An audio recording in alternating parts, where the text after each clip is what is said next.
તો જય માતાજી મિત્રો। તો આ વિડીયો તમે લાઈક નહીં કરો તો ચાલશે, પણ હા દરેક સમાજમાં આ વિડીયો શેર જરૂર કરજો। પહેલા વિડીયો જોઈ લો। 28 फरवरी 2025 शुक्रवार गुजरात के अहमदाबाद शहर में किसी ठाकुर परिवार ने अपनी वडिलोपार्जित मिल्कत में से करीब 28 करोड़ की जमीन अर्पण कर दी और ठाकुर समाज को मिला इतिहास का सबसे बड़ा दान। वहीं पर ढेरों इन्फ्लुएंसर्स ने अपनी खुशी और विचार जताए। इवन अहमदाबाद के बहुत सारे न्यूज पेजेस ने इस खबर को अपने सोशल मीडिया पर शेयर किया, जिसको करीब 20 लाख से भी ज्यादा लोगों ने देखा और 5000 से भी ज्यादा लोगों ने कमेंट किया। लेकिन अब हर किसी के मन में एक ही सवाल है कि अब आगे क्या।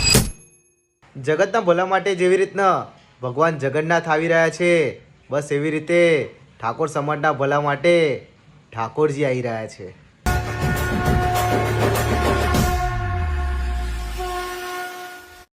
અને હા મિત્રો, આ ઠાકોર સમાજનું ઇન્સ્ટાગ્રામ પેજ છે જેની ડિટેલ્સ કેપ્શનમાં આપેલી છે, જેને તમે ફોલો કરો જેથી તમને આ સમાજની વધુમાં વધુ માહિતી મળતી રહે। તો એમને ફોલો કરો અને હા આ વિડીયોને શેર કરવાનું ભૂલતા નહીં। જય ઠાકોર સમાજ, જય માતાજી।